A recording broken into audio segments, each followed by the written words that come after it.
It's your boy Freedom from Fly Syndicate Clothing on the first episode of The Grinder with my man Catch Wreck. Yeah. What's happening, Boston? What it do? And if you don't know him, then you're about to get to know him. I rap. My rap name actually stands for Creating Art to Cause Havoc When Revolution Engages Conscious Knowledge. So basically, I like to use art to elevate people's consciousness and awareness about things that go on around them. Your movement's strong right now. I see that double XL and knowledge to work. Yeah, I couldn't believe it. I woke up depressed. I went to the bank to pull out like $10 from my checking account, and then I got a text saying that I was in double XL on the website, and I was like, what? And I didn't believe it. I had to call my boy Jake, confirm it, make sure it was for real. And, yeah, I saw it for myself, and yeah, along with a lot of my other local favorites, you know, Charmingly Ghetto, Retrospect. You know, I thought the list was very inclusive. Black Island Durkin, Etch the Monolith, even though you know, not directly from Boston, but he's out here and stuff. So I thought they had a nice, real diverse, inclusive list. You know, so I was happy with it. Also, probably the first time I think I've been mentioned on a list of any sort. You know, they do a lot of lists of different Boston rappers, and I used to get mad all the time for not being mentioned on them. I think I knew pretty much everybody on the list, I want to say. That's why I feel bad that I can't rattle it off the top of my head, but there's just, people gotta understand, you know, especially if we're like outside of Boston, there's just so much talent in this city. It's very hard to keep track of, especially when you kill as many brain cells as I do per day. But I do got love and respect for fucking all of y'all. Real shit. But you know, yeah, this is what I wanted to speak on was, a lot of people are very like, you know, like this type of thing could create, you know, bitterness, and I remember being that dude who was not on none of these lists of anything, and being bitter about that shit as well.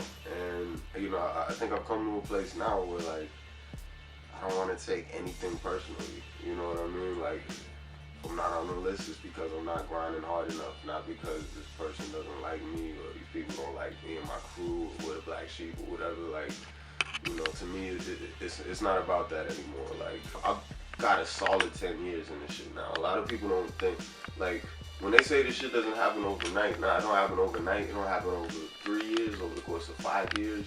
If it happens that quick for you, you're very lucky. You know, I started around 13. 13 was when I met Public Enemy.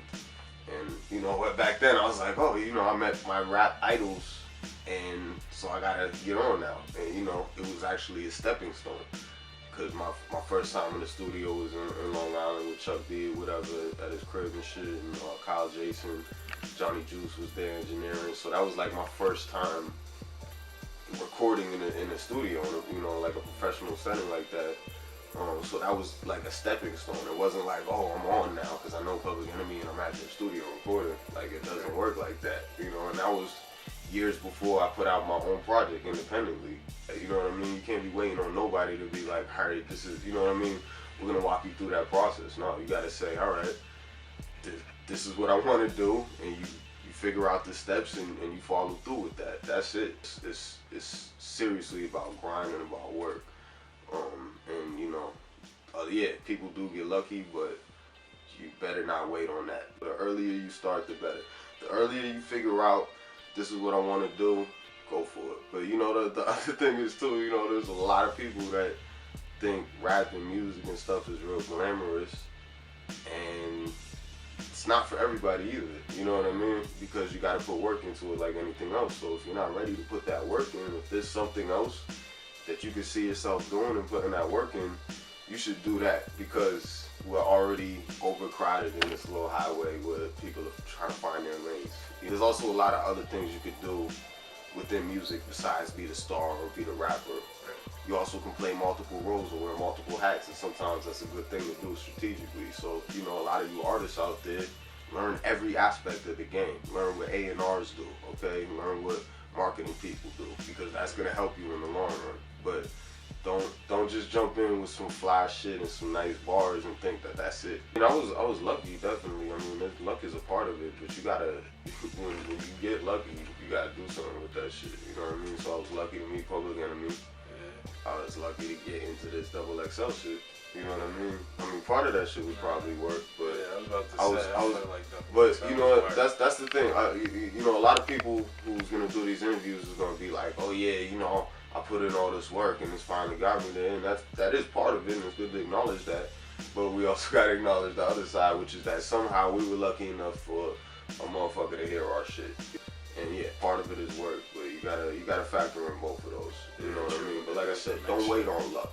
Just fucking appreciate luck and work with it when it happens. So is any difference since they've been featured?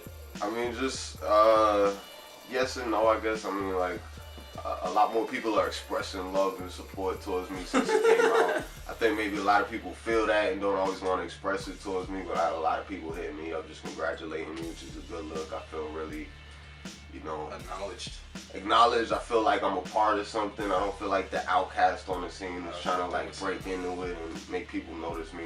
It's great, yeah. I'm very happy. Definitely very happy. Shout out to Dutch Rebel too, who's on the list. Definitely. Yeah.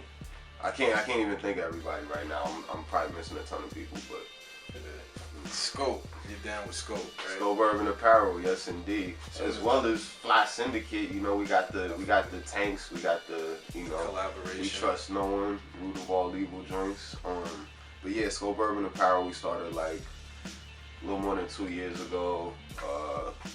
Just, you know, came from an idea. Jetto, Jake, and myself was just, you know, sitting around throwing ideas around, and then that finally started to manifest. Bird as well.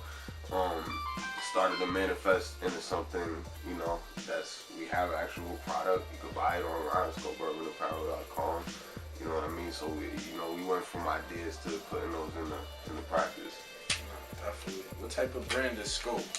I think it's a streetwear brand. It's an urban streetwear brand. I mean, we mostly specialize in t-shirts and hats and accessories and things like that. But more so than that, I think we're a streetwear brand with an actual message that we're trying to get across. And I think a lot of brands will use cute little phrases that they know is gonna catch people's eye, but there's not really a reason behind them. And I think we have a actual message and a reason why we put everything into what we do. And that's, you know, the whole magnifying glass in the first place, and the logo is kind of about looking at things a little bit closer, you know what I mean? So magnify truth. Yeah. Attention to detail. I've been watching a lot of Stanley Kubrick lately, so I'm big on that whole attention to detail thing, so it all goes together.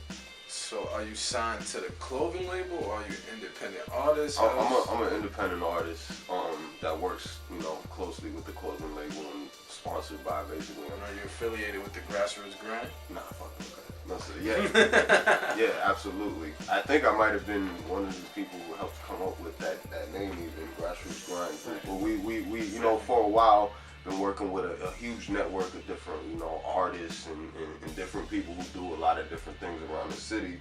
And so Grassroots Grind was a way to kind of like put everything under one umbrella, whether you're a videographer, a producer, a rapper, a singer, you design clothing, you know what I mean? We try to like bring everybody of like mind together under one umbrella. So that's the idea behind Grassroots Grind. So what new music do you have out at the moment? My latest, Collective Consciousness, which has actually been out for a while, you could check out on my website, catchrecmusic.com. I'm coming out with about 3 more new projects that I've been working on. The first will be The Young and the Restless Part 2, Sex, Drugs, and Rock and Roll. So look forward to that. It's been a while, you know, since I put anything new out, but the idea is, you know, I want to be satisfied with the product before I just give it to the people. So it's coming up, and it's gonna be unbelievable and undeniable. So that's what we're looking out for. Yes, indeed. Yes, indeed. Cool. If I didn't have to worry about expenses and, you know, adult problems or whatever, yeah, sure, it would be a lot easier if I could just wake up in the morning and be like, I'm gonna write a song now. You know, that everybody wants to get to that point, but I gotta push to get to that point first. You know what I mean? So it is what it is. I'm not looking for no handouts. I'm just trying to grind until I get what I'm supposed to get. Yeah, it was definitely nice kicking it with you, Rack. All day, Shane. Once again, it's just another day. Well, you know, that's the end of this segment for the Grinder with my man Catch Rack. I'll see you in a few. Turn up. Shout outs to everybody holding it down and who made this possible. Future Boston, Scope Urban Apparel, Catch Rack, Fly Syndicate. You know, another day in the life. So exciting.